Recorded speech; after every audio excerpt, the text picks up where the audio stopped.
Ayurvedic medicine we've been focusing on, and today's topic is the effects of MahaTikta Ghrita.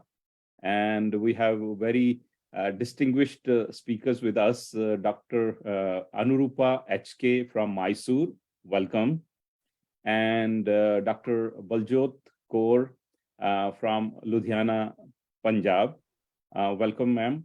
And we also have very special guest with us this morning, Dr. Nilesh Doshi, Founder, President, Association of Ayurvedic Practitioners, Mumbai. Welcome, sir. And we are also expecting Dr. Prem Agrawal, who will be joining, I guess, in a little while. And we also have a very, very special guest, Dr. Bhaswati Bhattacharya. Thank you. Welcome for joining us. And friends, this is our bi-weekly retreat of holistic health series, which we've been running, and today's 16th session. And the objective of our this initiative is to spread, of course, the benefits of the ancient old wisdom of Ayurveda and how we can create an ecosystem of an integrated medicine. And so we have a lot of stalwarts who have presented in the past. Today, again, we have some of the very distinguished speakers, and the series is continuing. We're looking forward to all your support, your passion, and your commitment that you join us in every session. And of course, we're looking forward to today's great presentation. And on behalf of Canada India Foundation and all the participating organizations, we want to thank each and every one of you for your untiring and unstinting support to this initiative. With that note, I would pass on to Dr. Harish Verma. Over to you. Thank you, Steve, and good morning, viewers. Today, we will have a session on pharmacological and therapeutic effects of MahaTikta Ghrita. MahaTikta Ghrita is a traditional Ayurvedic medicine in the form of Ghrita. Ghrita means ghee or the clarified butter, and Tikta means bitter. So it's a bitter ghee, and how bitter ghee affects our taste receptors. We will also learn from Dr. Madan Thangavelaji, who is a genome scientist from Cambridge, UK. He has done some special research work on taste receptors. So we'll also learn how the bitter taste affect our body. And we have two speakers, Dr. Anurupaji from Mysore and Dr. Baljot Kaur from Punjab. So they will also give us the knowledge how MahaTikta Ghrita can be used in various disorders, and traditionally it is being used by Vaidyas in skin disorders, in hyperacidity, in jaundice, and in gout, chronic fever, piles, etc. And today we have Dr. Nilesh Doshi with us. He is a very special doctor. He is training allopathic doctors in Ayurveda. So we will also discuss how we can integrate Ayurveda into allopathic science. And we have Dr. Bhaswati Bhattacharya ji with us. We'll also learn from her how we can integrate allopathic science into Ayurveda. So it will be a very interesting session today. So without wasting any further time, I'll invite Dr. Madan Thangavelaji to moderate the session. Over to Dr. Madan Thangavelaji. Harishji, namaskar. Thank you for bringing us all together onto the 16th session of this wonderful series. And today we are going to learn about formulation, MahaTikta Ghrita. So as Harishji said, Ghrita formulations are formulations based on extracting principles, active principles from plants within ghee as a substance, and then administered in different ways. A lot of people get confused when they look at the complexity of this formulation. Our speakers will tell us a little bit more about the number of compounds, the number of ingredients in this formulation. A lot of people get confused about how this can ever provide a pharmacological effect. Secondly, these are very ancient formulations. These are formulations prepared and described thousands of years ago.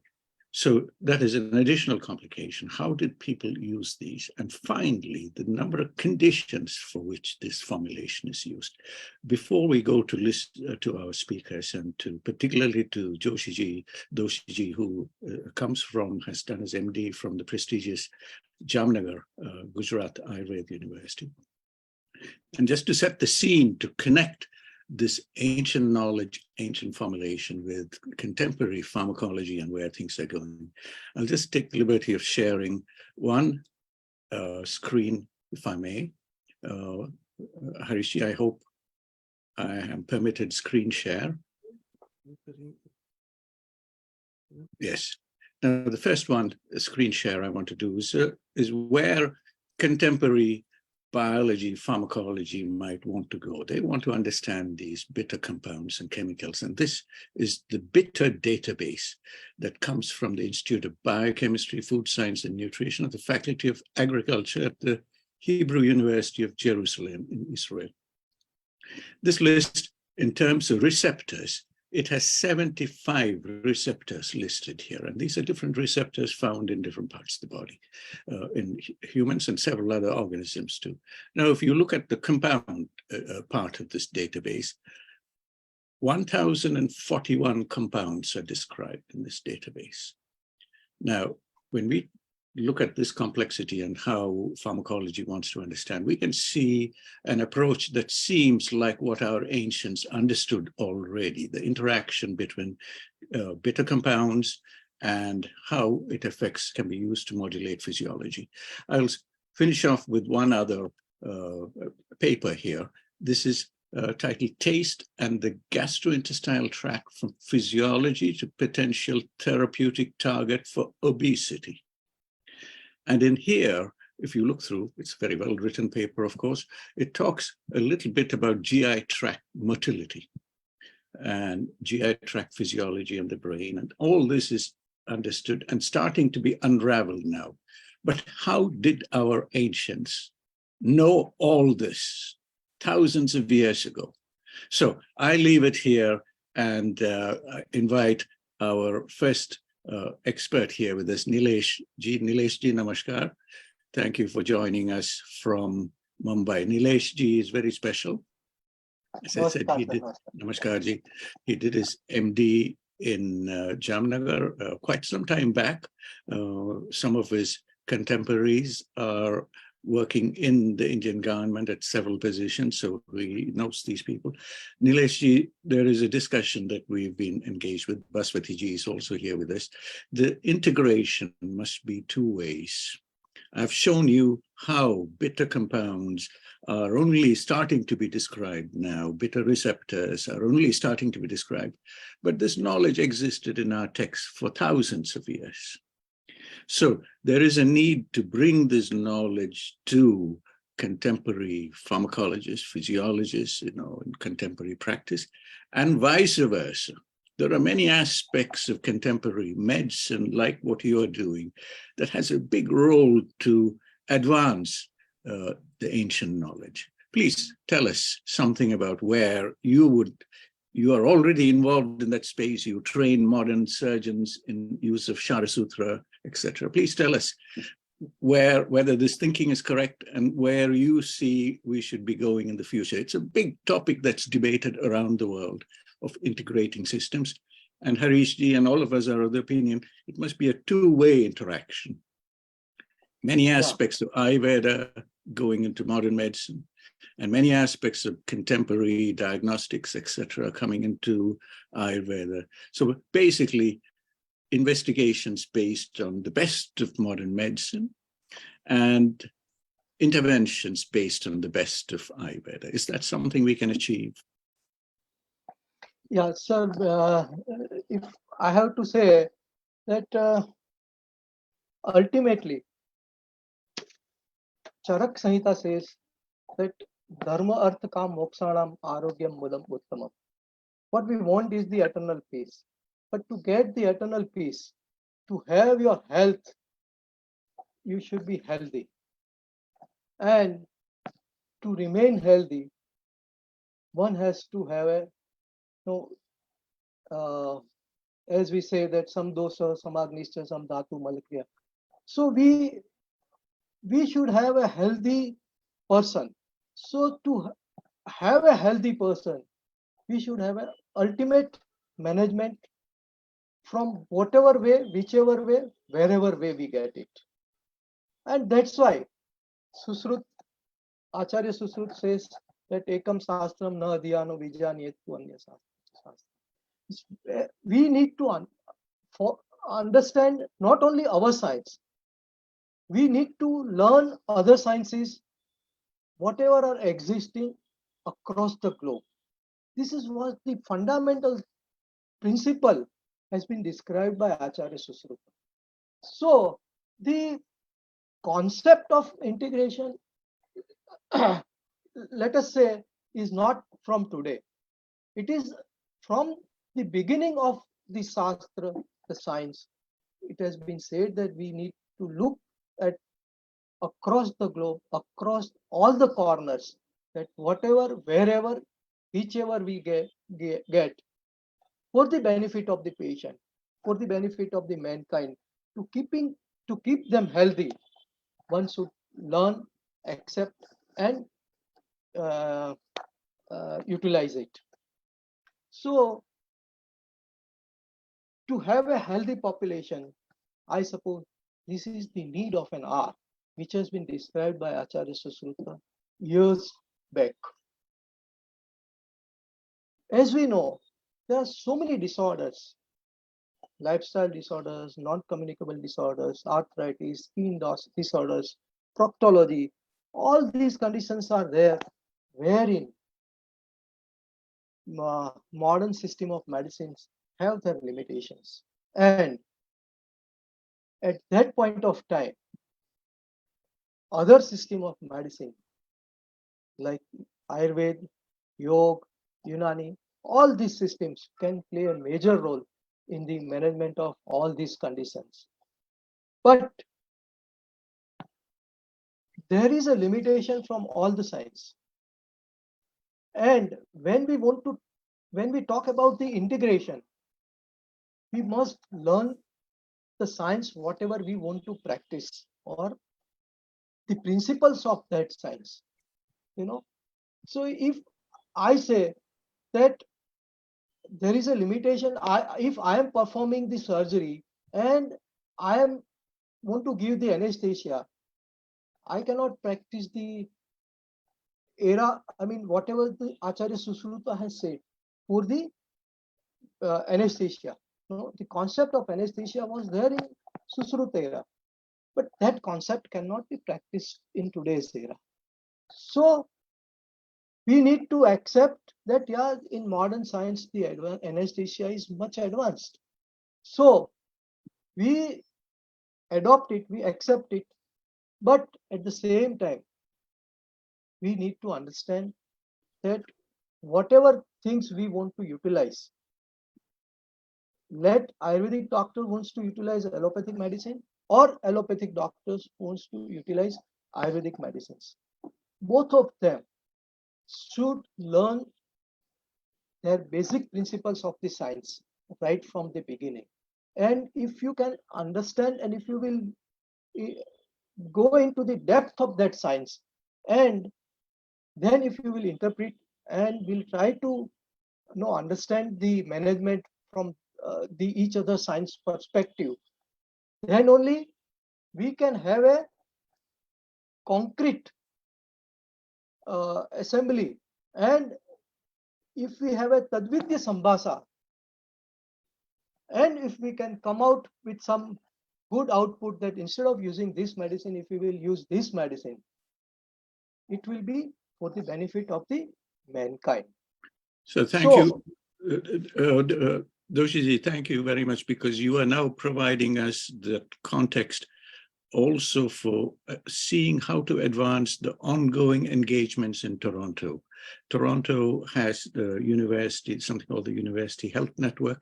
It's the third largest network of so-called university hospitals that have come together. And India is already engaging with the university health networks in Toronto. And perhaps what you are saying here could be the foundation for advancing those discussions, engagements. And you already have that experience, routine practice that's going on in Mumbai. And we are very grateful that you have joined us today and you have articulated so clearly that there needn't be any conflict between the two systems. That's the way in which these systems came together. We're very happy to have Dr. Baswati Bhattacharya. I suspect Baswati ji is joining us today from Benares, but has a long history of interactions, both education in modern science, in modern biology, modern medicine, pharmacology, public health, and then a PhD in Ayurveda.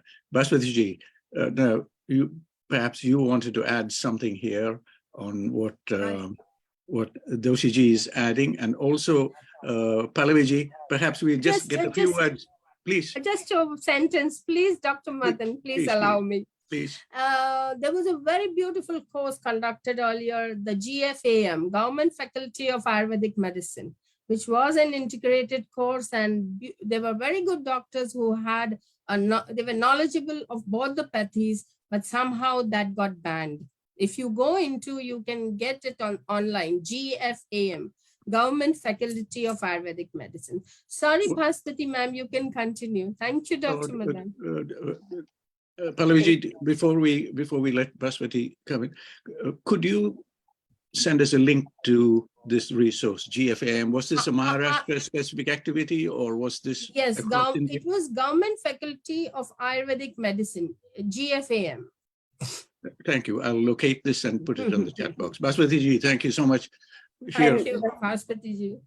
Hi, Pallavi. Can you elaborate? Is this the same course that ran for about 7 or 8 years in Maharashtra, in which BAMS students could opt to take an extra 2 years and then learn modern medicine and then come out with the GFAM, where they learn all Ayurveda, and with the 2 years they learn the supplements needed to be able to practice very good allopathic medicine. So they learn pathology in a modern way, pharmacology in a modern way, and a lot of the radiology. Yes, exactly. You're right. Thank you. And so those people actually have an added credential than the BAMS, but many people around the world do not understand that those people who are mostly Gujarati, Maharashtrian, those who got into the schools there, Podar was one of them, Podar Medical College in Bombay. And of course, Podar is already an excellent medical college. And people in Bombay who did go through that college know that that was, I will say it was in the early 90s. So those people are still very much practicing today, and they're very competent at integration. Yes. So it's the same program you're discussing. And we all know about it.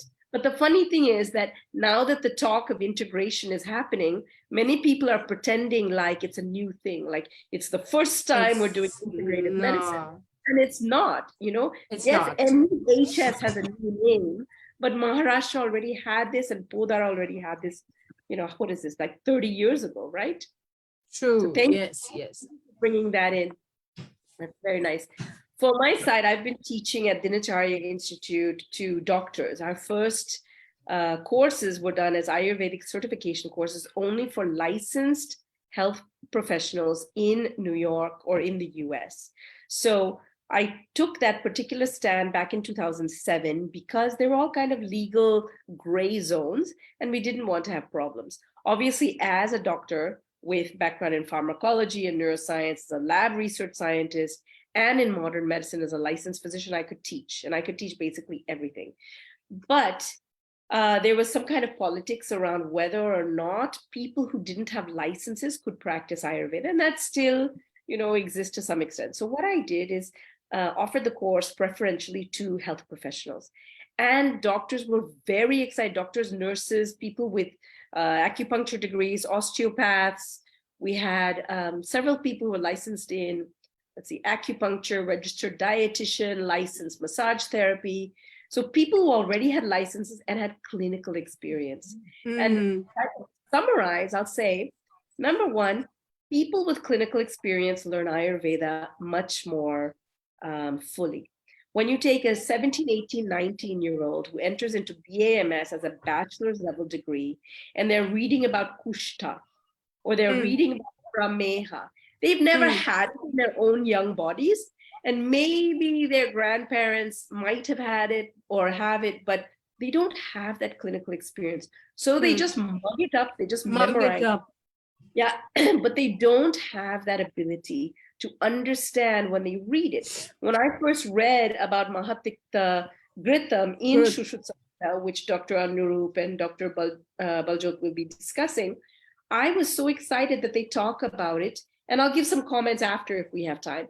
But I just want to stay focused on the integration issue. I think doctors are very eager to learn Ayurveda if they are patient-centered. So you have two kinds of doctors: those who are patty-centered or money-centered, hospital-centered. They believe in the institution of modern medicine, of the pharma industry, of that which creates wealth in the form of money. They talk in terms of if something has a higher GDP, it's more valuable than something that has a low GDP, right? So kindness that has a very low dollar value is in their eyes not given as much value in the wealth world. Or picking a plant, off a tree is going to be very. Baswati, I'm going to draw you to a close.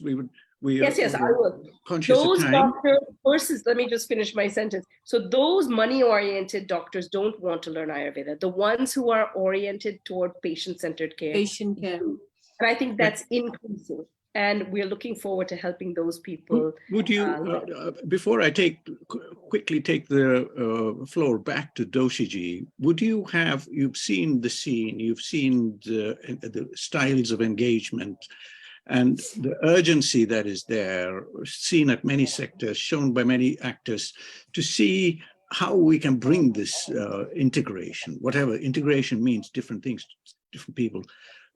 For today's program, in terms of these bitter compounds and the fascinating pharmacology and opportunities that are there at UHN, would you have a quick recommendation on where? Yes, I thought about this because I knew you would ask me. Number one, I think teach about any TAM, any traditional Ayurvedic medicine, should start with a case. Case-based learning is the best way for people to learn. And number two, to show articles like you did in the beginning, those two articles, and to have people really understand that there is literature available. And if we just teach this, then both the modern medical people, the paramedical people, and the Ayurvedic expert physicians will both move toward integration. Thank you, Baswati. I'm hoping that you will be an anchor for us as our engagements with the University Health Network in Toronto advances.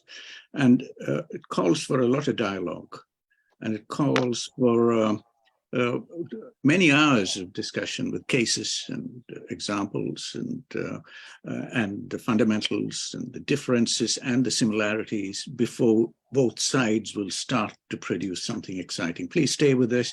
We'll just have a quick word from Nileshji. Nileshji.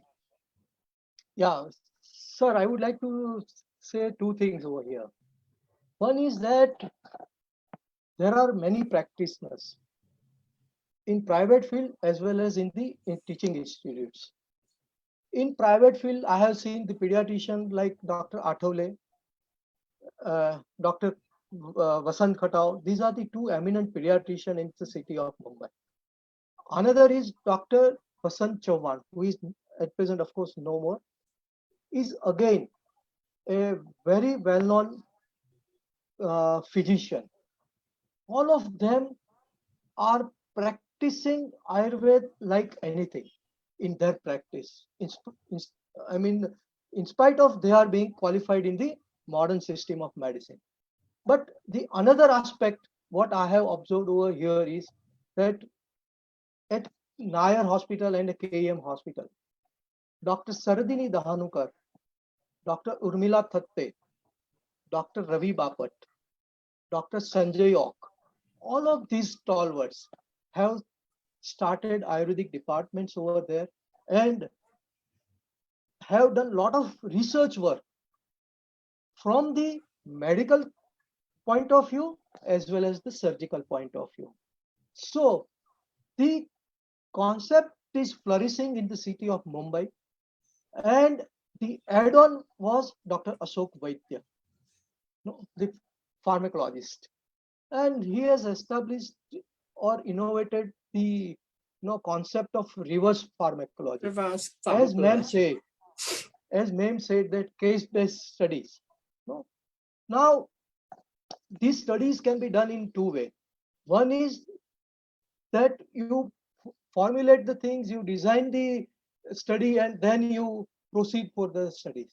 Another thing is that whatever you have practiced in your life, you just go back to it, have a data, try to analyze it, and then put the analysis in front of the scientific world that this is how it has happened. So this is the another way.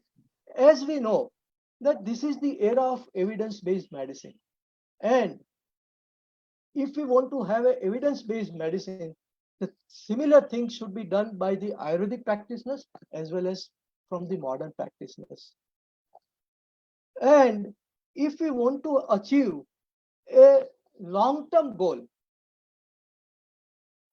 we need to have we should think of achieving it in a shorter duration. To achieve it in a shorter duration, it needs a lot of research, lot of funds. So one country probably may not be able to have so much of the things. So if we propagate it in a global way, as your organization has started with the All India Institute of Ayurveda, and starting the research work and all this, the similar things happens globally, then I suppose the things will become faster, and we will have a faster results, and we will be able to put the things in front of the public as fast as possible, and probably we will be able to achieve that our goal much earlier than what target we set off. Doshiji, thank you so much, because we are so fortunate, we feel so fortunate you are there in Mumbai, you're practicing, and you are also connected with the network in Mumbai, and senior practitioners at Nair Hospital and other locations that you mentioned are very important for us to bring into this ongoing dialogue with the university health networks. We are fortunate that you are there with us, and you will guide us as we go into these interactions. Thank you again for being with us. Please, it would be my pleasure, sir, so much. Please stay with us and listen to our two senior scholars who are going to present on the formulation, the traditional Ayurvedic formulation that we have today. Our first speaker, Dr. Professor Annapurna, joining us from the prestigious government Ayurveda College in Mysore. Annapurna ji, namaskar. Namaste ji. Namaste. Thank you for joining us today. Our audience have a very, always ask this very interesting question. What brought you into Ayurveda? And you have to be very quick because what brought you into Ayurveda, and convey to our young listeners why Ayurveda keeps you fascinated. Welcome to the platform, Ji. Sir, what I want to say is that Ayurveda is a life of science. I don't want only for the treatment aspect. So to maintain the health as well as for treating the diseases, this is the best, and it not only gives the idea regarding the information regarding the treatment, the complete day-to-day life activity, along with that, the all throughout the life, what are the important things we need to carry out. So that is very fascinating for me. Is there a message for our young listeners? Yeah, what I want to say them is more than the treating the diseases, you just maintain, you prevent the diseases, and you go for the healthy lifestyle by food, and also the vihara, sahara and vihara you maintain, and you maintain the health first, then only you can achieve whatever the things what you want to do. Rupaji, thank you so much for joining us today. We look forward to learning from you about this very powerful and very important formulation. The floor is yours, please. Okay, shall I start my Please, presentation? yes, please. Okay, I'll share my screen. Thank you. Now, keep in mind, these programs are just tasters. They're not meant to be a very detailed elaboration on these formulations. So please rush where necessary so that we can learn as much as we can over the limited time. Thank you. Okay, sir. At the outset, I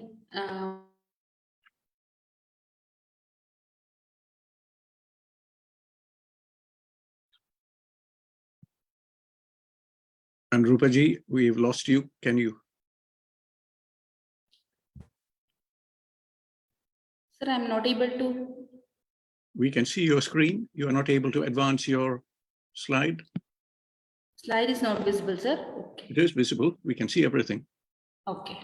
Please proceed. Okay, my special pranamas to all the dignitaries gathered over here, all the panelists and all the guests.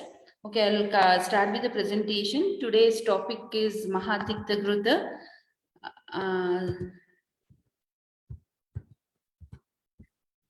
Sir, it's not moving.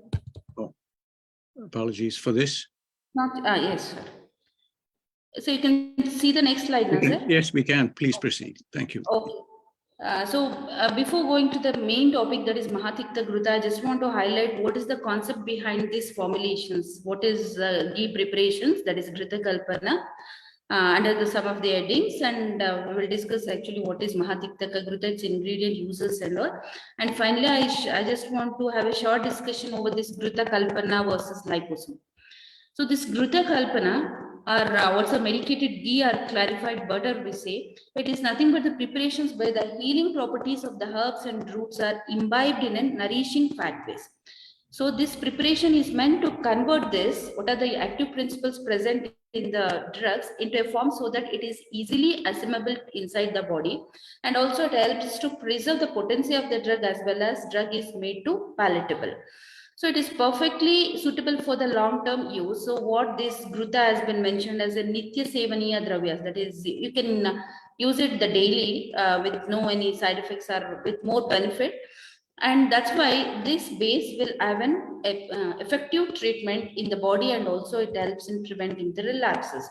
And I just want to say why this ghee has been taken as an base. What's the speciality is Ayurveda attributes this Sukshma property to the Ghrita, the ghee, means it is capable of reaching deep into the tissues and also it heals from within.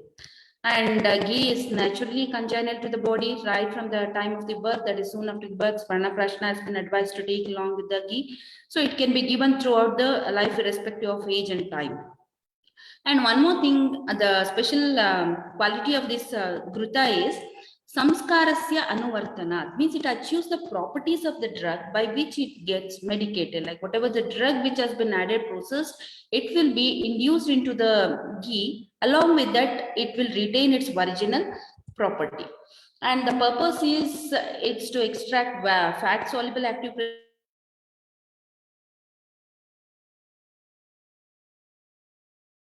I think we lost. Rupaji, we have lost you. Apologies for this. Harishji. We'll wait for a moment to see if we can get Professor Anrupa back. Namaskar-ji, we have lost your.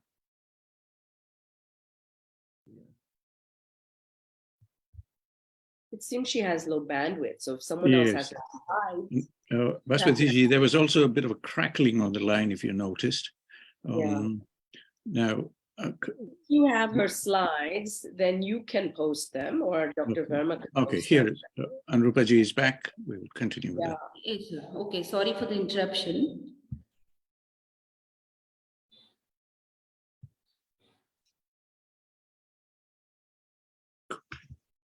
Okay, sir. Like the purpose of this Ghrita, this ghee preparation, is to extract the fat soluble active principles, and also because only in these decoctions and all you can get the water soluble. Along with that, even lipid soluble principles can be extracted out. And we can use the therapeutic value of the ghee itself, and also to enhance the shelf life, as well as these medicinal absorptions will be enhanced by this medium. And also the preparation is made more palatable, as ghee itself is having a sweeter taste.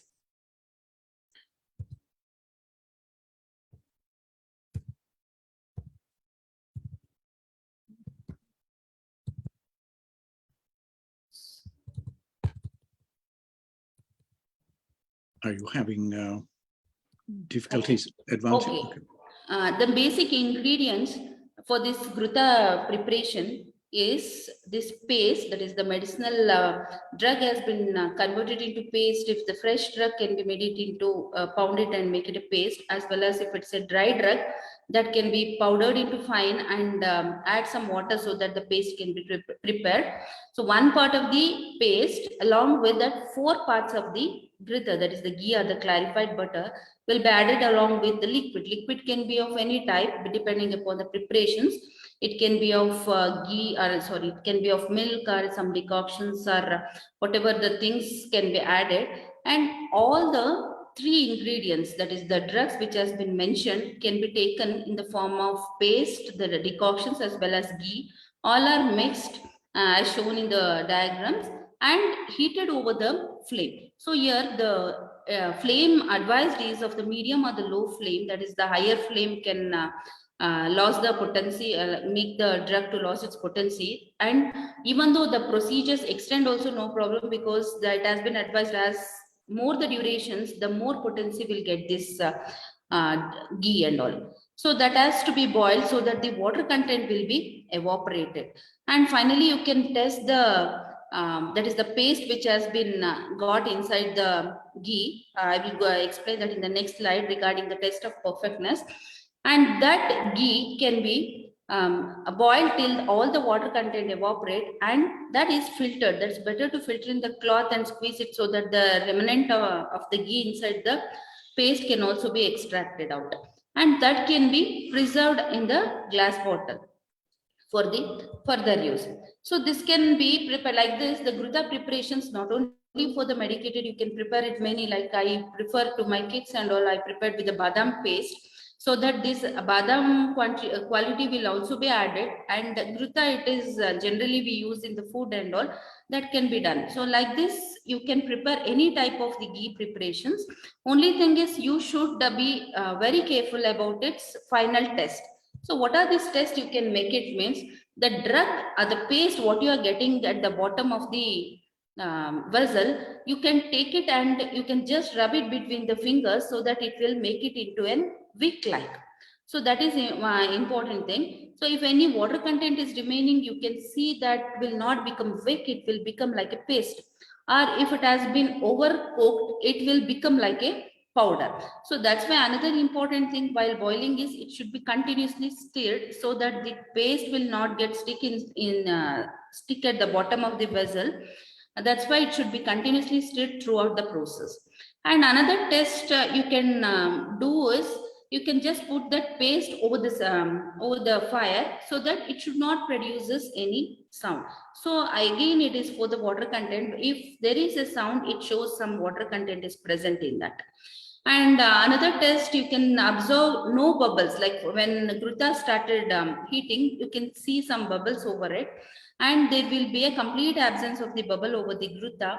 And another thing is all the characteristics of the crude drugs, like its smell, taste, color. If it is a badam, you can see the brownish yellow color and also the aromatic smell. Otherwise, the amruta and all, if you are adding the green color. So that color, taste and smell can be, that will be attributed to the ghee. So with this, you can prepare any type of the ghee. And this generally you can use this ghee for oral consumptions and also for the massage, like in burning sensation and all, you can just rub it over the affected area. And also it can be used as in nasal drops. Also for the gargling, just as oil pulling, you can use also the Ghrita, plain Ghrita or medicated ghee. It's also used for the enema and also oiling for the eyes, that is tarpana will be done. One procedure is there where that eye will get nourishment with this Triphala Ghrita or any treatment, any conditions can be treated, that is some eye disorders. And also Vrana Chikitsa, own treatment can be done by applying over it. So these are some of the mode of administrations you can do for the Ghrita. So coming to the dose, I think this therapeutic effect, while explaining, they will discuss this more, but I just want to highlight what's the dose. So this Ghrita, it can be given both the Shodhana purpose and also for Shamana purpose. Shodhana is to expel the vitiated doshas, that is by doing the Panchakarma and all. Initially, we will start with the Snehapana. So that will be administered with the 3 doses, that is the minimum, medium and high dose depending upon the person's digestive fire and all. So but we use this Mahatiktaka Ghrita also for the Shamana purpose, that is for the pacification purpose. So that general dose is 2 to 12 grams, depending upon the strength of the person as well as the strength of the diseases. So we just generally told it can be used as a daily regimen, that is the Nitya Sevaniya Dravyas, but we should keep in mind in whom all this Ghrita should not be given. So that's the contraindications. Those in whom kapha, that is some more of mucus secretions and fat are aggravated, and also whose power of digestion is continuously weak. Many a times because of the disease or whether the digestive fire will be reduced, but if it is continuously less, then are the person suffering from thirst or fainting, or aversion towards the food, are suffering from vomiting or abdominal diseases and diseases due to improper digestion as well as metabolism. The person who are weak and emaciated. Like Ghrita, it is also acts like a rejuvenation. So we can't think that is the weak persons can be blindly advised with this Ghrita, but the weak persons will be having some metabolism problem or some other problem. So in such a person, it is not advised for taking this Ghrita. Having aversion to the intake of the Ghrita or the intoxicated persons, this ghee is not indicated. Okay, coming to the actual topic, this Mahatiktaka Ghrita. It's a polyherbal medicated Ayurveda ghee. As Sir told, this word Tikta, it refers to the drugs which are of bitter taste. So the formulation has been done on that base, because this Tikta Rasa drug, it will directly act over the Pitta. So Pitta you cannot attribute to the inflammatory changes in the gut. So it will helps to dissociate the pathology what has happened in that. So that's why this formulations has been done using many drugs, like as many as 32 drugs has been mentioned. Saptaparna, Divisha, Aragvada, Katuka. So most of them are having the Tikta Rasa predominance. So these are the ingredients. So 32 drugs has been mentioned. So these drugs can be made it into kalka, as I mentioned in general preparation. So fresh drug can be made it into just crush it and make it into paste, as well as this dry drug. Many of the root cannot be do like that. So it has to be made it into powder, mix it with the water. So prepare the paste with these 32 drugs. Here the quantity mentioned is the equal part. All the drugs should be taken in the equal part, and 4 times of those combinations. So when you had added all the drugs in an equal part, the 4 part should be the ghee, and then the 4 part of the ghee, that is the 16 parts of this kalka, should be the Amruta Phalarasa. Here in the formulations they had mentioned to add water also, because such a large quantity of this Amruta Phala is Amblica officinalis. So such a large quantity of rasa, the juice cannot be extracted. So they are told to add the water so that it will make the 16 parts of this paste. So here why the quantity of the water we have to increase is it will prolong the duration of heating.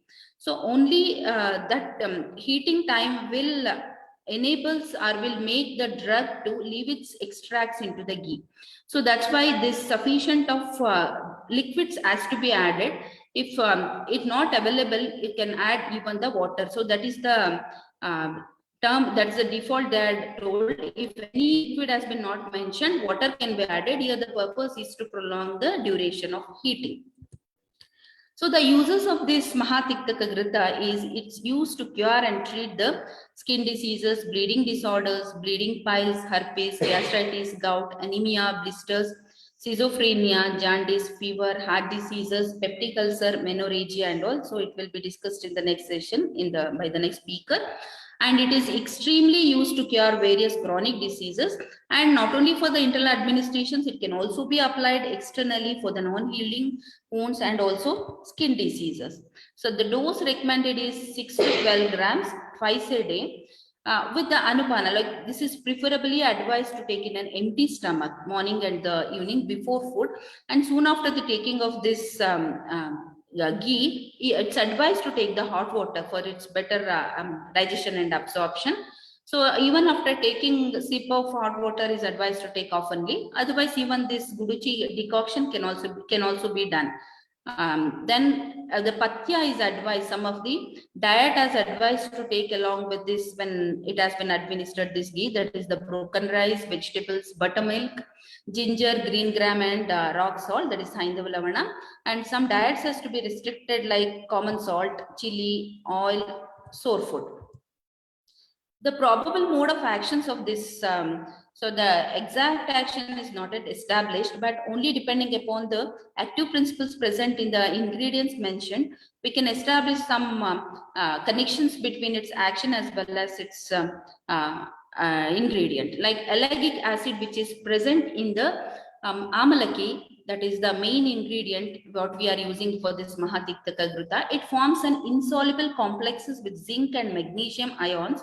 It accelerates intrinsic coagulation pathway by enhancing the fibrin formation. So it is effectively it controls bleeding disorders. So can be advised in menorrhagia and all. Tannins, it is present in almost many of the drugs, all the trifilas and many of the drugs, it contains tannins. It protects endothelial layer of the blood vessels to prevent any capillary bleeding through enhanced productions of the nitric oxide and PgI2. Then phyllanthus, that is present in the phyllanthus neruri drug, it effectively heals gastric mucosal injury by reducing TNF alpha and IL-1 beta levels and enhancing anti-inflammatory cytokine concentrations. Also, Sir Madan sir has been given the link to see about this article regarding this bitter drug and this GI tract. And glycyrrhiza, which is present in this HT Madhu, it elevates mucus secretion, so increases the span of gastric mucosa, and antipepsin activity leads to the ulcer healing. And Tinospora cordifolia, that is the amruta, which is present, it also acts as an antioxidant enzyme catalase and GSH. It provides the first line defense system against ROS, so the antioxidant effect will also be done. And nimbidin and curcuminidin, that's the curcuminides present in the haridra and all, it have a broad spectrum antibiotic actions against both gram-positive and gram-negative bacteria. So it effectively heals skin diseases, diabetic ulcer, and also in the herpes and all, both for the external applications as well as internally it works. Then nimbidin, it promotes the wound healing activity through increased inflammatory response and new vascularization. It heals the chronic ulcers and inflammatory skin lesions, making it effective in various skin diseases like furunculosis and seborrheic dermatitis. Then phytoestrogen present in this shatavari, asparagus and HT, glycyrrhiza, it corrects hormonal imbalances and its flavonoids and prevent coagulopathy and are effective in treating menorrhagia. So these are some of the probable mode of actions, how it works. And I just want to highlight this dosage forms different. The Ghrita is available in the ghee form as well as in other forms, because one of the setback for this ghee form is the administrations. Many patients, they're not happy with, like if it is a sweet, okay, but this Tikta Ghrita, it is very bitter in taste. So intake will be the problem. So to overcome these inconveniences, the dosage forms are available in the market, like Mahatiktaka Ghrita capsules, that's the soft gel capsules are available. So here the dosage is advised, generally we give 5 grams, but 5 grams cannot be make it into an capsules. That's why they will fortify it. So even in our classics, it has been mentioned for the avartana. So this Kshirabala 101 avartana, like that, it can be reduced to 1 or 2 drops. Likewise, it will be fortified so that can be administered in an that can be make it into an very strong consistency, that's a thick consistency. It can be administered in the soft gel capsule so that the dose can be reduced, that is 1 or 2 capsules can be given twice daily. And also Mahatiktaka Ghrita ointment are also available. because it is also used for the externally. When it has been applied over the skin or over the wound, so if it is having a ointment base, so it is better absorbed, also it is made to stand over there. So that's why these two dosage forms are also available in market along with the ghee preparation. So I want to have a short discussion about this Ghrita Kalpana versus this liposomes, because both are prepared on the same pharmaceutical principles. Liposome, it is an advanced dosage form in which nanoparticles comprising lipid bilayer membranes surrounding an aqueous interior are formed. That is what is our Ghrita Kalpana or this ghee preparation is also having. And reformulations of these drugs in liposomes, it has provided an opportunity to enhance the therapeutic indices so that it will alter the bio distributions. So these liposomes have been widely used as a drug carrier, because that has, when it has been applied over the skin, it is applied in the form of any other form, that is any decoctions or any paste, the absorptions will be less. When it is in the lipid base, it will help in the absorptions through the skin also. Especially in the dermatology, we can use as a better drug carrier. And also they are capable to incorporate a variety of hydrophilic and hydrophobic drugs to enhance the accumulation of the drug at the administration site, and also it reduces the side effects. These liposomes, they are having sustained and controlled release of the entrapped drug. Even these ghee preparations are like that. You can see the effect of that ghee not only immediately, even later effect is also observed. And liposome encapsulation, it showed more drug retention compared to the plain drug gel and plain drug cream.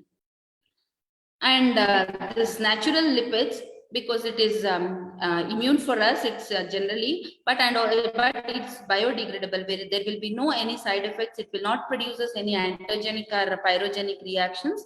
So there will be less toxicity, as well as the drugs encapsulated. It is not, because it has been encapsulated, it will not be affected by these gastric juices. There will be no rapid degradations. The drug inside will be protected because of that lipid encapsulation over that. So it is better suited for assessing the targetable properties, because there is in their modification of their surface.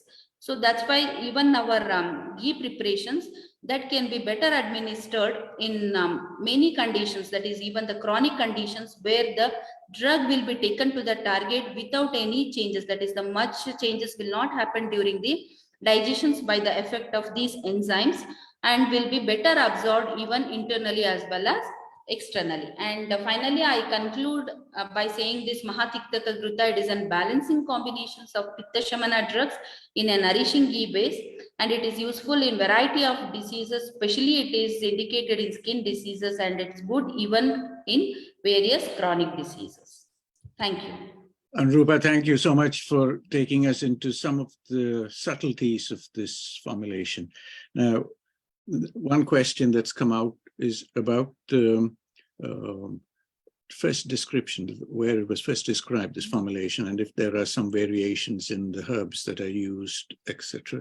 Would you like to say just very quickly before we move to our next speaker, if there are local variations on Mahatikta Ghrita? Sir, I didn't get it. Are there any local variations on this formulation? When you look across the country, yes, people sir. say that. Yes, sir, many variations, because there are another reference, there are many 2 or 3 references, but I have taken the reference from AFI, which has been standardized. And many a times these many drugs are not available in such a conditions, they are using some of these substitutes also. So that's only the variations. Now, for newcomers, this can all be very confusing, but please stay with us so that the questions that will come up later on. Thank you again for taking us into the details of this formulation. Now we move on to our next speaker, coming from Ludhiana in Punjab, Baljot Kaur, professor at the Shahid Kartar Singh Ayurvedic Medical College and Hospital. Baljoti, namaskar. Thank you for joining us today. My pleasure, sir. We are very grateful that you found time to join us today, and we look forward to your presentation. And again, the young audience here with us want to know how you came into Ayurveda and what keeps you excited about Ayurveda? Very briefly. Yeah. So in my young age, Baljoji, my- your audio signal is a bit weak. Maybe a problem with your microphone. Let me. No, still very weak. Hello. Could you try without the microphone if it is possible? Sometimes. Hello. Continue Hello. talking. Yeah. In my young age, we had used home remedies, herbs for the normal complaints, health issues. So, and I had seen that there was some gap in the modern medicine. So, and I found that in Ayurveda, we learn Ayurveda also and learn modern medicine also. So that can cover that gap. So I joined Ayurvedic course from that point of aspect. And now I'm into Ayurveda since last 25 years. So we can, and now with the internet, we have knowledge, we can get very good inputs. And with Ayurveda, we can treat many diseases and we can cover the gap which modern medicine cannot. Thank you. Thank you, Baljoji. There is a comment here which says that good medicines always taste bitter. And let us hear from yourself about this excellent medicine, which is a very bitter medicine. Thank you again for joining us today, Ji.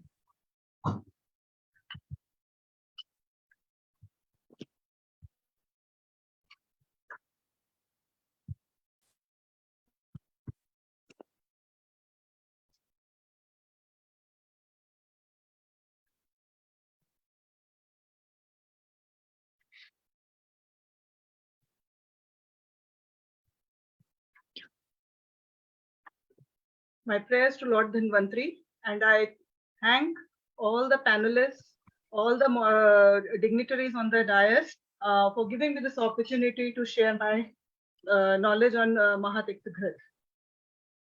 So MahaTikta Ghrita is described in Charak Samhita, Sushruta Samhita, Ashtang Hriday, Sharandhar Samhita, Bharat Bheshaj Ratnakar, and it is also described in Bheshaj Ratnavali, Vrindamadhav, Chakradat, Vangsen, Yog Ratnakar, and Gadnigraha. The composition which I am discussing today is from Ashtang Hridaya Kusht Rog Adhikar, chapter 18.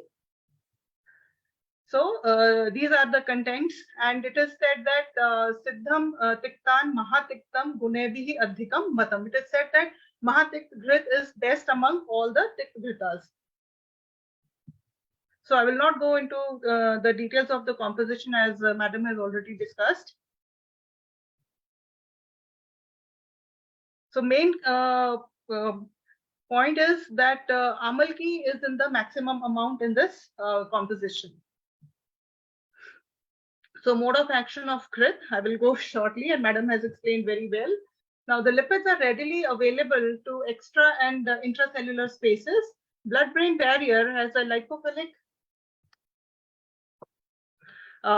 molecular structure which makes the lipids, that is Ghrita, and lipid-soluble drugs, that is phytochemicals extracted into Ghrita, easily transport through blood-brain barrier and carry them to the target cells. Traditionally prepared Ghrita contains docosahexaenoic acid and an omega-3 long-chain polyunsaturated fatty acid, which is also present in high concentration in brain cells too. Now, active botanical ingredients. Ghritas are preparations in which ghee is boiled with prescribed kashaya, that is decoction, and kalp, fine paste of herbs, according to the formula until the aqueous portion is evaporated. This process ensures transfer of active botanical ingredients into the ghee or oil base. A study on Gulgulutikta Ghrita, the model Ghrita taken for the analysis, was containing predominantly polar ABIs incorporated into the ghee, which forms a lipid base. Now, the snake kalpana in Ayurvedic system of medicine is a technique of incorporating the polar hydrophilic contents into a lipid base for enhanced absorption and delivery of the ABIs at target. Now, indications of Mahatikta Ghrita. It is indicated in all types of kusht, skin diseases, Pitta, bleeding disorders, Raktash, bleeding piles, Visar, herpes, amlopathy is acidity, vat, gout, panduro, anemia, viscoter, pharma, these all are skin disorders.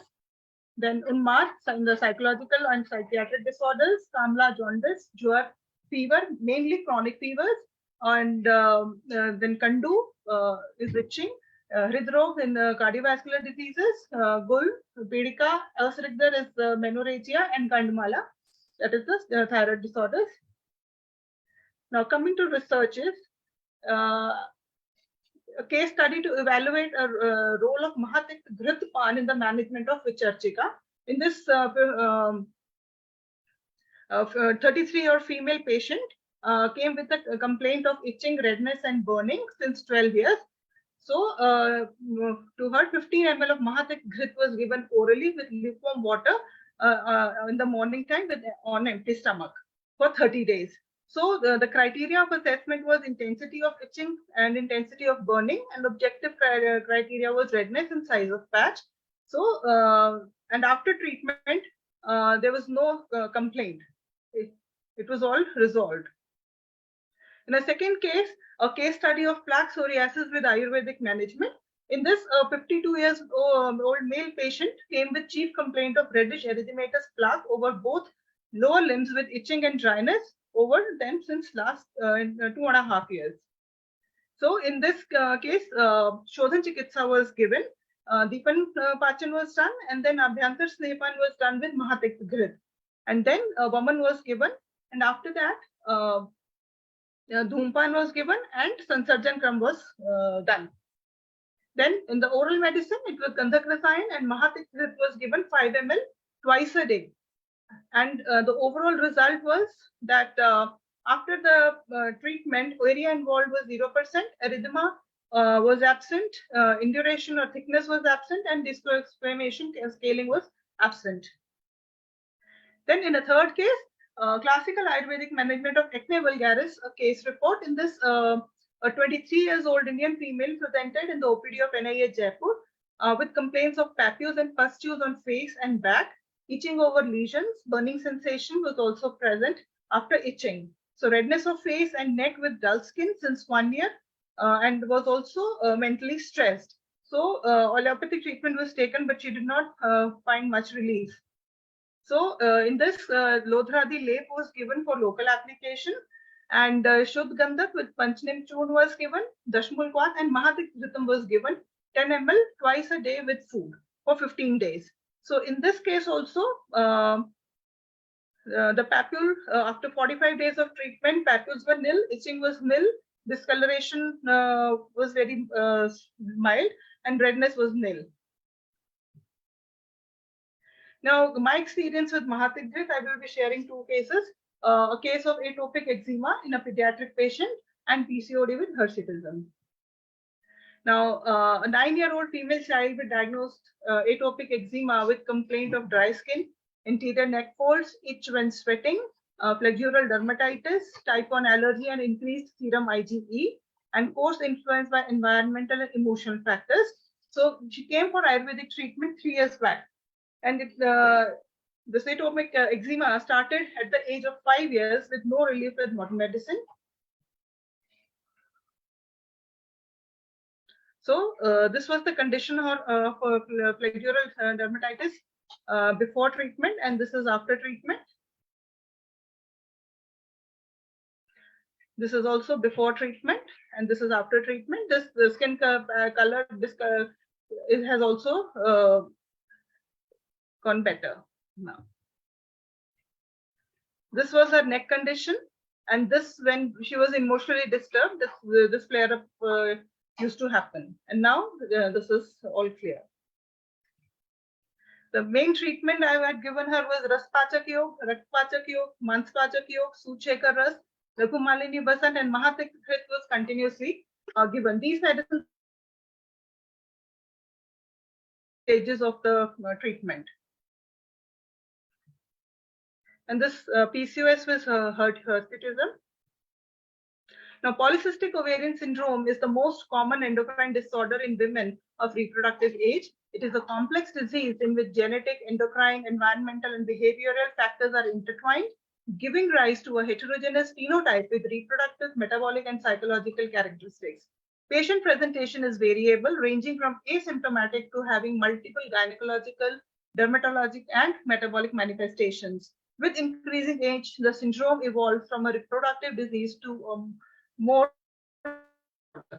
Now, signs and symptoms are amenorrhea or oligomenorrhea, obesity, acne, infertility, hirsutism, polycystic ovaries, pelvic pain, acanthosis nigricans, that is the darkness of the neck area, thinning hair, hair loss, insulin resistance, type 2 diabetes, elevated cholesterol and other lipid abnormalities, elevated blood pressure, and cardiovascular diseases.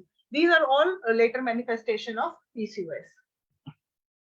Now, hirsutism is defined as the presence of excessive terminal hair growth in androgen-dependent regions. Not all women suffering from an androgen excess disorder manifest hirsutism. However, 80 to 90% of patients with hirsutism will have an androgen excess disorder. Now, in Ayurveda, gynecological disorders have been described under Yoni Vyapat, Artavdushti, and Jatharini. And we can correlate it with Pushpagni Jatharini mentioned by Acharya Kashyap. Vritha Pushpam Tuya Nari Yatha Kalam Prapashyati Sthul Lomash Kand Va Pushpagni Sa Api Revati. So here they have mentioned Sthul Lomash Kand, that is hair on the cheek area. So I'm just describing the treatment in general, that I've given Medopachak Yog, Asthimajja Pachak Yog, Pushbhanvaras. This is any uterine tonic. You can give like Entotone, Emicordial, Eve Care, whatever is available in your area. Then Dashmularisht, Abhyarisht, and Mahatikta Ghrita. So probable mode of action of Mahatikta Ghrita. So one point is that Mahatikta Ghrita, it should be given after Dipan Pachan and Kot Shuddhi. That is in the Nirama Avastha, when all the disease condition or the factors that have caused the disease have been taken care of.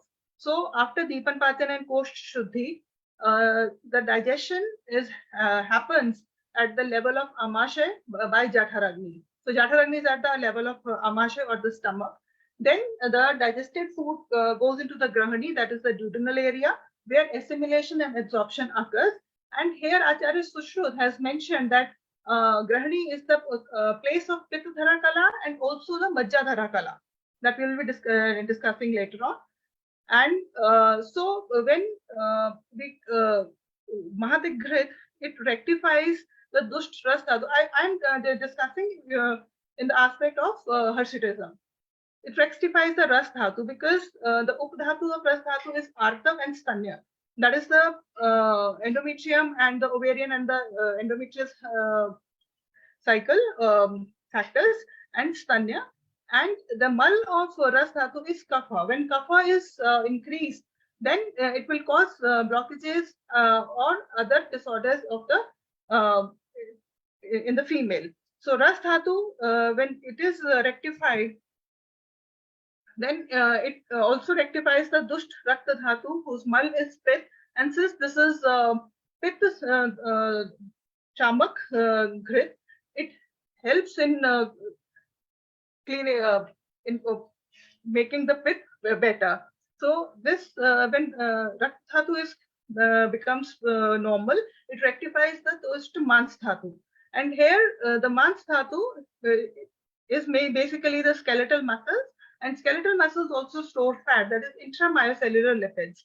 When this is rectified, it then further rectifies the Dusht Medo Dhatu. That is, the Medo Dhatu is the mainly adipose tissue and lipids, they form the Medo Dhatu. And in adipose tissue, leptin is the main part which regulates HPO axis, that is hypothalamus pituitary ovarian axis, and bone remodeling and metabolism. And it transforms into mastulum, that is the brain, and that is the majja part, which is in the skull. Then it rectifies the asti dhatu. That this is the main important part, med, asti, and majja dhatu, because this hirsutism is the aspect of dusht, asti, med, asti, and majja dhatu. Then Dusht Asti Dhatu has been rectified because the mal of Asti Dhatu is the kesh and rome, hair follicles. So, and then this Asti Dhatu rectifies the Dusht Majja Dhatu, which is its Updhatu is kesh, and it has two parts, Rakta Majja and yellow Majja. It has been like red bone marrow and yellow bone marrow, which is in the long bones and in the short bones. Then it is helpful in the synthesis of Shukra and Artha, which is essential in steroidogenesis and sexual organogenesis. And then it rectifies the Shukra Dhatu. And it is said that Shamshru or the beard is considered as mal of Shukra Dhatu by Acharya Dalhan. So we can see that from Med Dhatu, this development of follicles starts. So when there is malfunction of all these dhatus, they will help in that they will lead to hirsutism. So when we give Mahatikta Ghrita, it rectifies all these dhatus, and I have seen in my patients that when it just starts, hirsutism just starts and they are not being removed, those hair. Then when we start with the medicine, we get wonderful results. The hair growth becomes very less or even it disappears. And in patients with the long-standing PCOD and those patients who have got removed or they get their facial hair waxed or laser, by this treatment or mainly taking Mahatikta Ghrita, the thickness of hair reduces, they become soft, and the duration of regrowth of hair becomes, the time duration increases. And even in laser patients also, that helps. So, but in those patients, this has to be taken for a longer period of time. And accordingly, on the dhatu level, we can treat many diseases with Mahatikta Ghrita. Because in Mahatikta Ghrita, though it is Pitta Shamak, but it acts on the Vat dosh and the Kapha dosh also. Because especially Asti Dhatu, it removes the dryness of the Asti Dhatu and it gives the sneha of sneha to the Asti Dhatu, and it helps in the proper formation of hair and follicles. Now, points to remember, Mahatikta Ghrita has more amount of Amalki Swaras, so it gives Rasayana effect. So after, so it can be given for a longer period of time. It is to be given in Nirama Avastha or when the doshas are pacified. It is used externally as Brandropak or in the wound healing. Internally, it is used in Shodhan Karm, mainly woman or the therapeutic MSS, Virechan Karm, therapeutic laxative, Basti, Enema, and Nasya, nasal instillation as Pratimash and Marsha. And in Shaman Karm, it is given as orally. So these are the references. Thank you so much. Baljoji, thank you very much, especially the last example and how you have derived the steps leading to hirsutism. Now, before we take the floor to a very special speaker here today who's going to talk about Aushadhi Seva Kala, and which is a very special thing in Ayurveda, I just want to ask if you feel there is something to be gained from this dialogue between the modern and the ancient, and how you feel as the head of a department in your institution, how to make this happen and whether we can bring about more interactions, particularly, for instance, in hirsutism. If you look at the genetic basis, there are about 19 different genes that are associated with this. Is there enough dialogue going on? Is there more that can happen? My feeling is there is much more that can happen. Where do you see we can bring about changes? Sir, the gynecology and obstetrics being my specialty, what we feel is one is the preventive aspect and one is the curative aspect. For preventive aspects, since PCOD has a genetic basis, so we can do Garbhadhan Vidhi. What we do is preconceptional care. In modern, we give multi vitamins and supplements, but in Ayurveda, we give Panchkarma, Shodhan, and then preparing the body, preparing the uterus, preparing the follicles, preparing the body, both husband and wife. That can be done, and we have seen good results in genetic cases also. When Baljoji, let us hold on to that idea. We'll come back to this because I can see Pallaviji has a hand raised. Maybe there is a question that corresponds to this. Yes. And then we move swiftly to very... Yeah, thank you, Dr. Madan. Baljot ji, I want to know how long we can use this, and it works on Sapta Dhatu, the improvement of Sapta Dhatu, Mahatikta Ghrita. So after menopause, there's severe cases of this osteoporosis and osteopenia. I've seen a very severe case. So how long can we give this to them, Mahatikta Ghrita? Ma'am, in menopausal cases, Shatavari Ghrita is better. Along with that, we can give Mahatikta Ghrita. Mahatikta, okay. Yeah, but for a shorter period of time, we can give Mahatikta Ghrita, like for 2 months, 3 months, according to the patient. And then we can add on Shatavari Ghrita or Ashwagandha Ghrita or Brahmi Ghrita that can be added. All right, okay. Yeah. Thank you. Thank you, Pallaviji. Thank you, Baljoji. Please stay with us because there will be questions that will come at the very end. But I want to bring in here Poonam Savarkar. Poonamji is joining us from Wardha in Maharashtra. Poonamji, namaskar. Namaste, sir. Namaste. One very special aspect that is extremely well understood and elaborated in Ayurveda is the time of administration of medicaments. And in Ayurveda, this is called the Aushadha Sevan Kala. Yes, sir. Yes. You can get different effects from the same formulation when it's administered at different times of the day, sometimes before your food or with the food or after the food, you get different effects. So thank you so much for joining us today, Poonamji.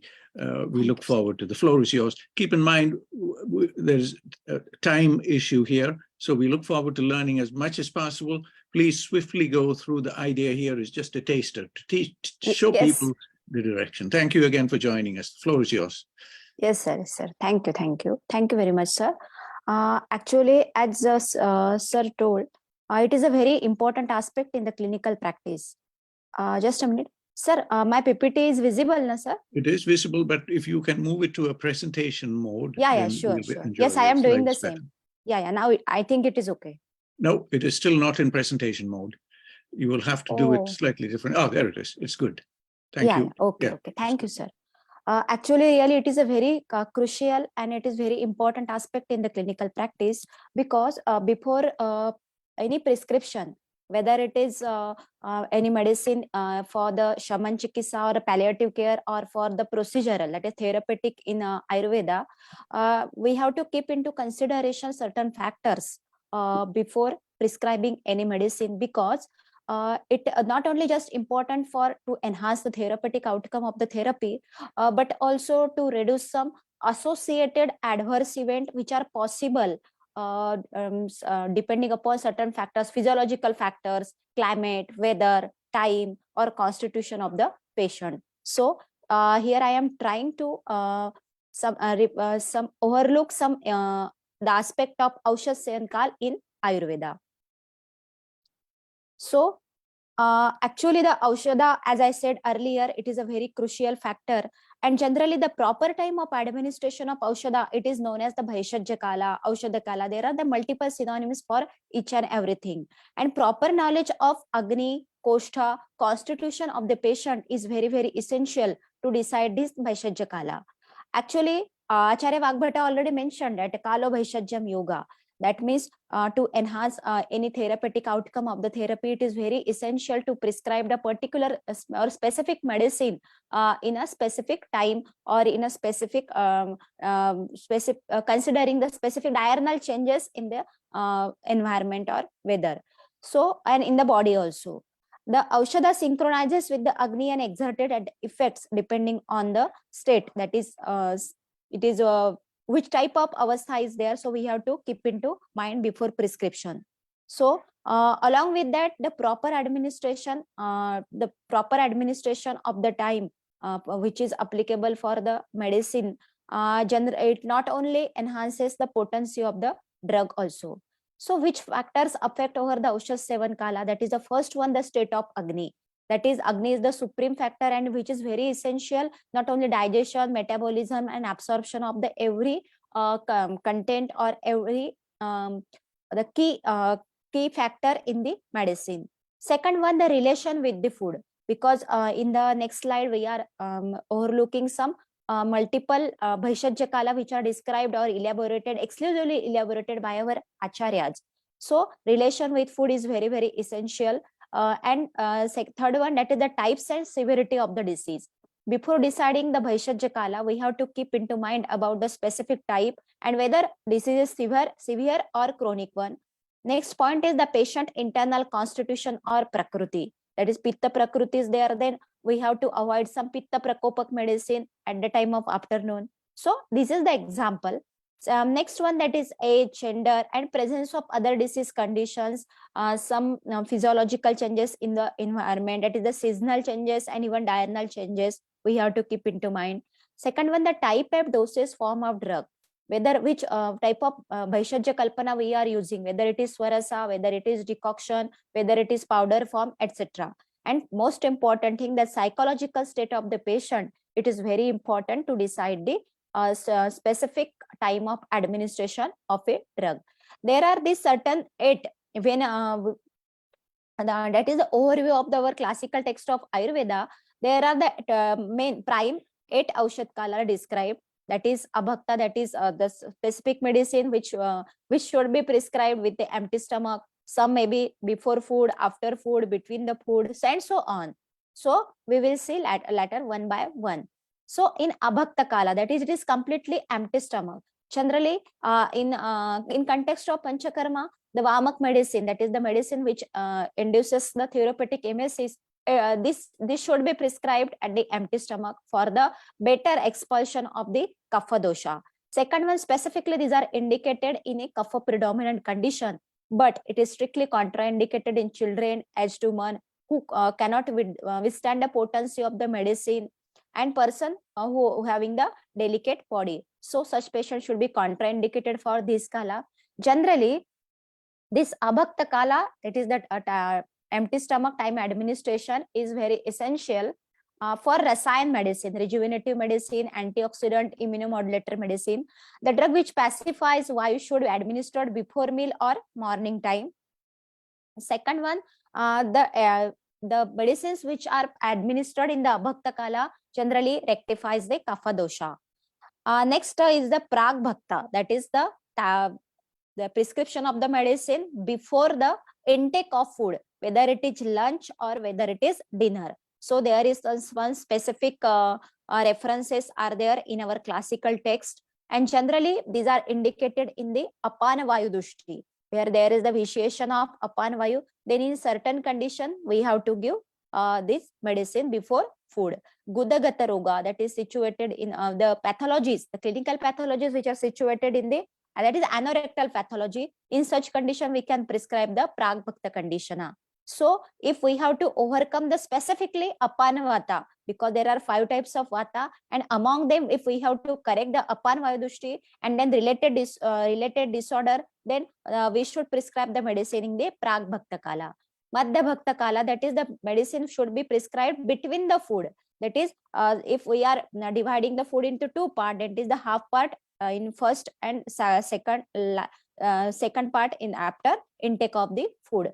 Specifically, this Madhya Bhakta, it should be preferred in a Samanvata Vikruti, that is the multiple digestive elements or multiple clinical entities related with the GI system, even Pitta predominant conditions also, even there is the, if Mandagni, that is the disturbed digestive fire, in such condition, and the medicine which are intended to plan to stimulate the digestive fire So all these medicines should be prescribed in the Madhyabhakta Kala.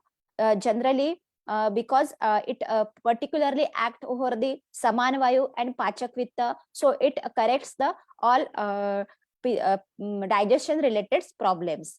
Next time of administration, that is Bhaishajya Kala, is Adhobhakta, that is after food. Which medicine should be prescribed after food? That is the Vyanavayu Vikruti.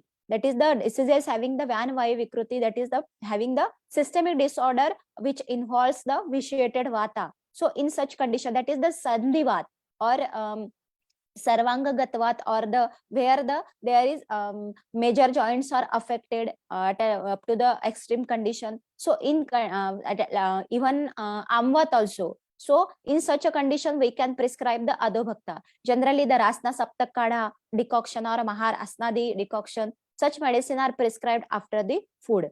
So Poonamji, I'm going to yes, sir. to keep it to the time that we are allocated. I know there are perhaps 13 types, 13 kalas. Yes, sir. Now, Yes, sir. we move swiftly to the Sure. concept I of- will conclude within 5 minutes, sir. Yes, if we quickly move to the concept of the chronopharmacology in modern science, could we will quickly skip through some of the slides that you have. We understand the details. Please, could we go to the concept of chronopharmacology?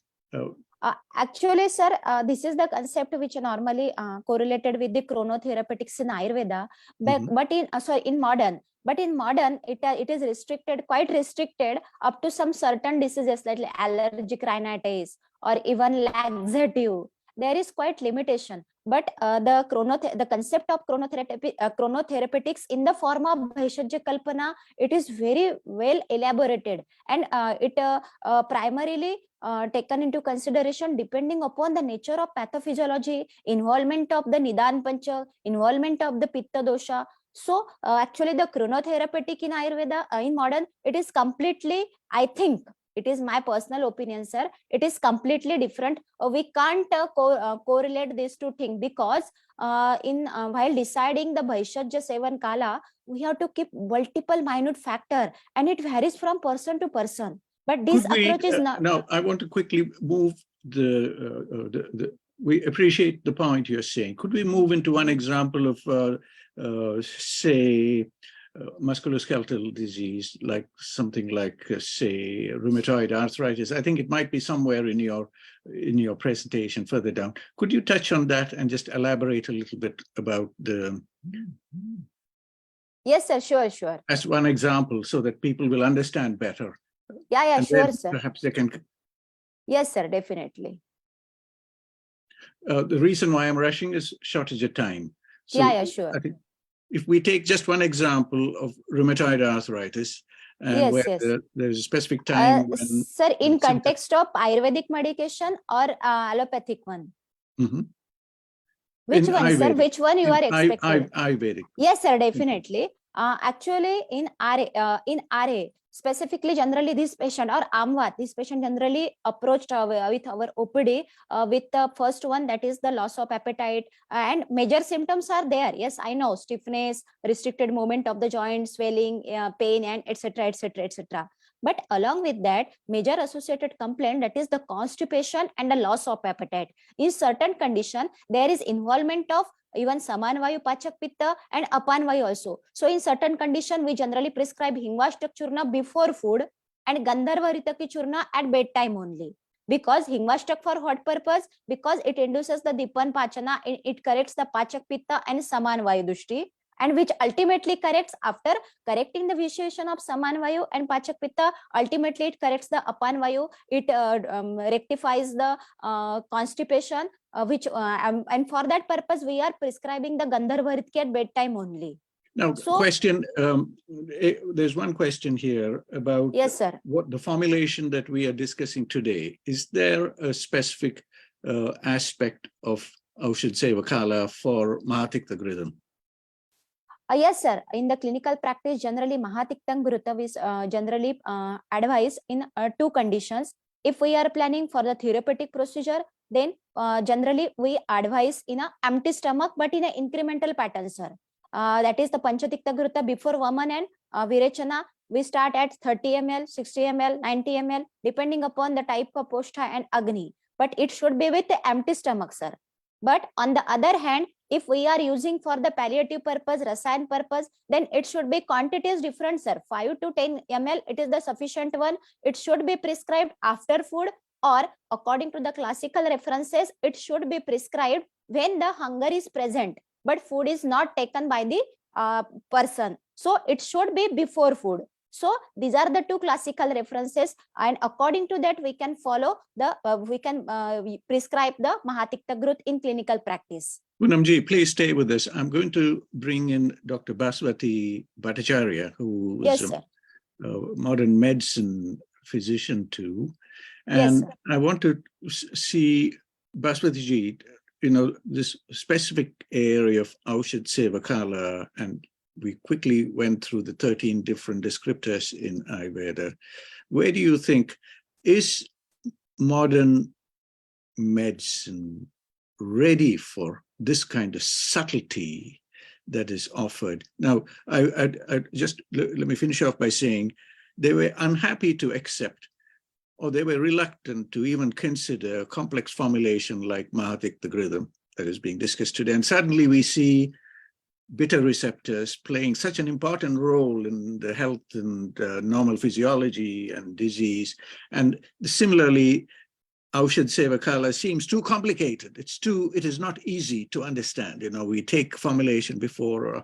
What do you think, is modern medicine prepared for this kind of? I think what's lacking today is that most teachers do not know how to start where the student is.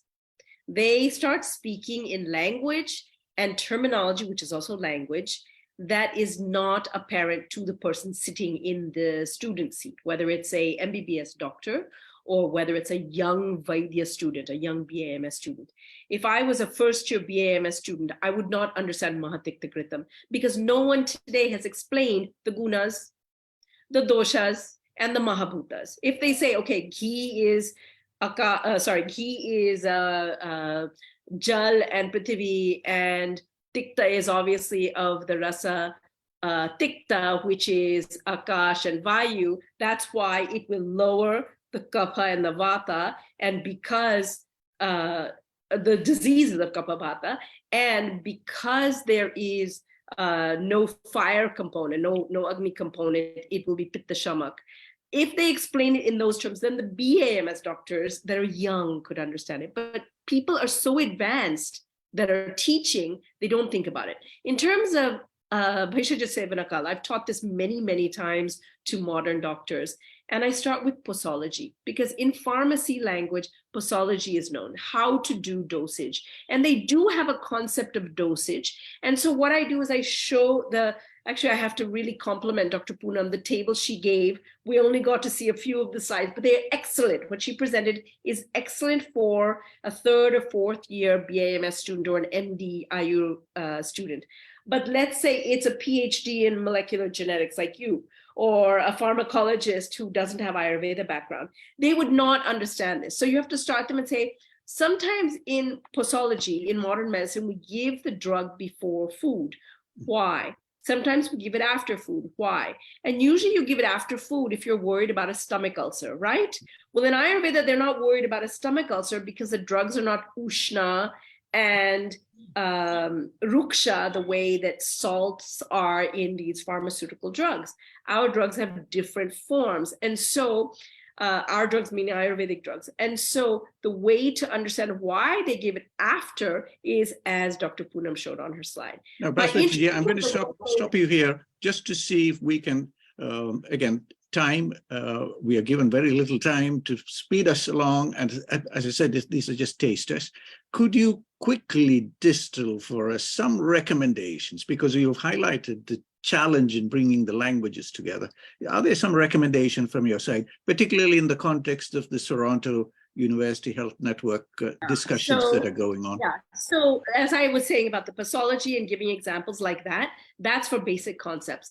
When you have a dialogue starting between the biomedical researchers, the biomedical doctors, and the Ayurvedic doctors. The problem is that they are speaking different languages. It's like putting 3 people at the table speaking Chinese, Greek, and Swedish. Tamil, let us say. And you can't do it. So what you can do is show cases. So people here were showing a few cases, but they were not describing them in a way that would be apparent to someone who's not in their field. So they have to take these cases and really start with critical thinking, describing why the data of that case leads to this conclusion, why you would treat a 15-year-old with PCOS different than a 25-year-old, than a 35-year-old with PCOS. What's happening hormonally that's different? Or if it's a case of Kushtaroga, what is Kushtaroga? What are the elements of Kushtaroga? What does that mean, Kushtaroga? And show the case, but talk about some of the challenges based on symptoms. And then talk about the logic of why, what we call the yukti, of why the Kushtaroga is going to respond to something that is ghee. Ghee will disseminate ama all over the body. It doesn't make sense. Tikta is very drying and ruksha. It doesn't make sense. But the combination together somehow has an effect of shodhana, of cleansing the body that is not found otherwise.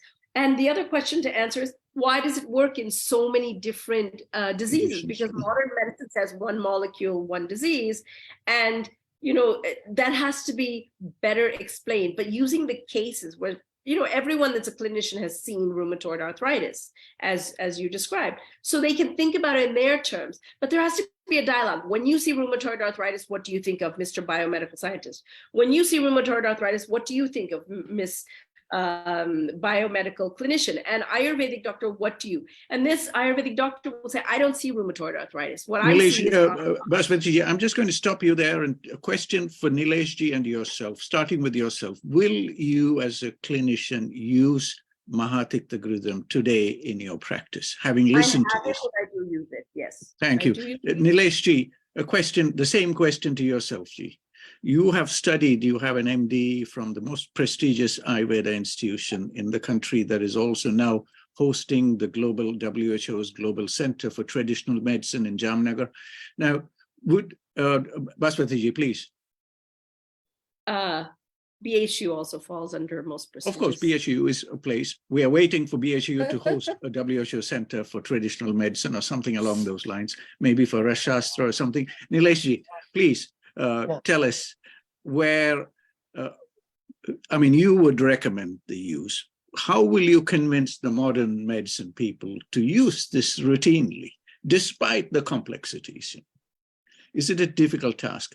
Let us say tomorrow we take the physicians from the University Health Network in Toronto, and we say, look at this. This is the most magical formulation that was described in all the Samhitas. You're pontificating. Just say practice-based evidence, right?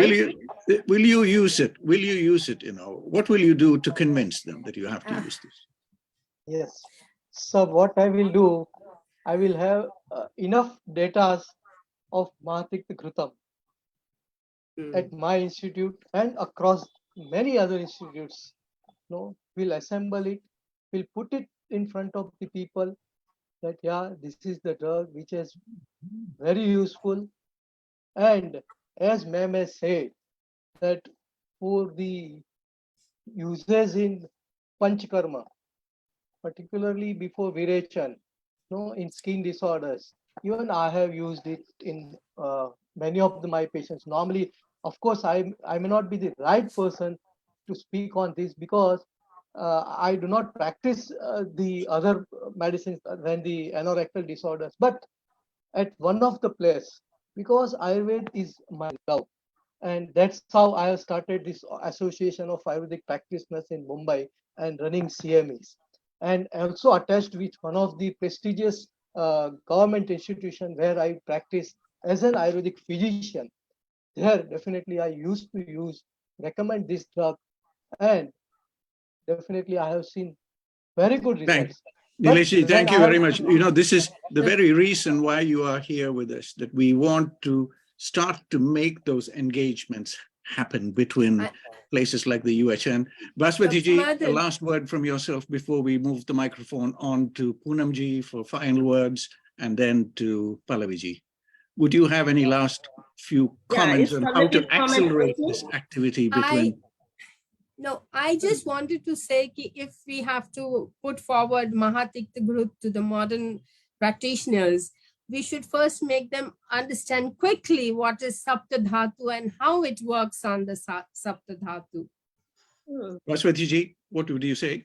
I would say there's no quick way to explain Sapta Dhatus. I have watched a lot of American students learn the Dhatus, and they come after 2 years of learning and they still don't understand, because the problem is that there's mistranslation. There's a lot of mistranslation of Sanskrit English. You cannot say that rasa is plasma. You can say that to a point to understand rasa, but you'll get into a brick wall, and then they won't understand, because their understanding of plasma leaves them here, and rasa goes beyond that. Same thing with rasa. What's the answer? The answer is to have better translations and to have teachers reformed. I hate to say that. Thank you. Poonamji, would you have Yes. quick comments? Yes, sir. Yes, sir. I agree with the comments given by respected Dr. Nilesh, sir. And I have to add one more thing. If we are creating some evidence-based research, then in spite of using some subjective assessment, if we use some gold parameters from the modern science, and if we prove the efficacy of that particular medicine based on that, we can definitely we can make global awareness regarding the utility of such medications, sir. Nileshji, our challenge, it might seem, is to find a way to make this dialogue happen. You are in a very prestigious location in Mumbai, and perhaps this dialogue can extend as we proceed with. And we look forward to your guidance. We look forward to your help. You are there in Mumbai, connecting with so many institutions. Would be my pleasure. Thank you. Whenever, wherever you say, I will be there with you. Thank you, Poonamji, and we look forward to learning more from you, from the subtleties of what you've offered. And Baswati is, of course, here with us. She's guiding these programs, and we will hear from us. So we are out of time now.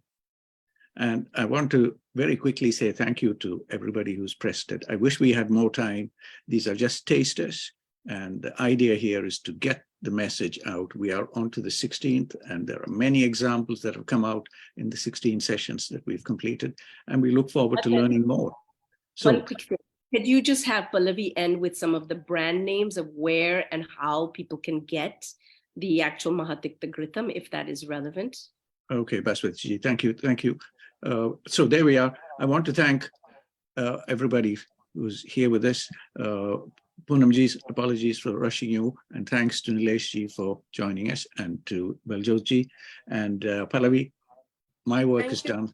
It's left to you. Thank you, Dr. Madan, so much, and Dr. Harishji, and with my humble vandana to Lord Dhanvantari, I, on behalf of International Ayurvedic League, I wish to thank our special guest, Dr. Nilesh Doshi and Bhaswati ma'am, to be here for their expert comments and their valuable time being spent with us today. And our expert speakers, Vaidya Anurupa, Vaidya Baljotkar, excellent presentations. Thank you so much. It is like, a continued revision and continued medical education being done here with all of you. And Dr. Poonam Savarkar, yours was like a guest appearance, in films you have. It was all of a sudden, and it was amazing. Thank you so much for your inputs. And we move further to Canada India Foundation for their untiring support to help us conduct these webinars. Satishji, thank you. Canadian Consulate General of India in Toronto, Canada, Canadian College of Ayurveda and Yoga, thank you very much. Sincere thanks to our collaborators, CAPA, Canadian Ayurvedic Practitioner Association, American Association of Ayurvedic Association, European Ayurveda Association, Association Ayurveda Academy, Ayurveda Union of Midwest, our viewers, and I should give my special thanks to Tathastu for supporting these webinars technically, Pravasi Media, Y Media, And I would like to mention that next we'll be meeting on 11th December. And the topic will be Brihad Manjishtadi Kwat. We are coming to this year end 2022 and wishing you all good health and Sarve Bhavantu Sukhinaha. With this, have your good day, a nice Sunday. Thank you very much, everybody, for your valuable time. Pallavi, there is I can see Satish ji is here with us. Satish ji, before you come on, there was a question from Baswati ji about where you can get these formulations. Is there something you want to add before Satish ji joins us, just to conclude the event? If either of our speakers want to comment on this, Baljot ji, where can we get the best formulation for this? Is a question particularly. Kottakkal Ayurveda, Nagarjuna Pharmacy, all Nagarjuna. Nagarjuna. Nagarjuna is good. AVS, then Kottakkal company, they are making this Mahatikta Ghrita, and that is readily available. Thank you, Ji. Thank you for this. Satish Ji, here we are. I hope, Baswati Ji, I don't know if you're listening to us, but there are the answers. Baljot Ji is Kerala Ayurveda is also making Mahatikta Ghrita. Kerala Thank you. Ayurveda. Kerala. Thank you so much, Ji. Satish Ji, thank you again. Thanks to the Canada-India Forum. I know you are going to India sometime soon, and I hope you will find a way to reinforce this dialogue between Toronto and India in whatever way possible. We have Nilesh ji in Mumbai. I don't know if you'll be meeting. We have so many scholars over the past many events.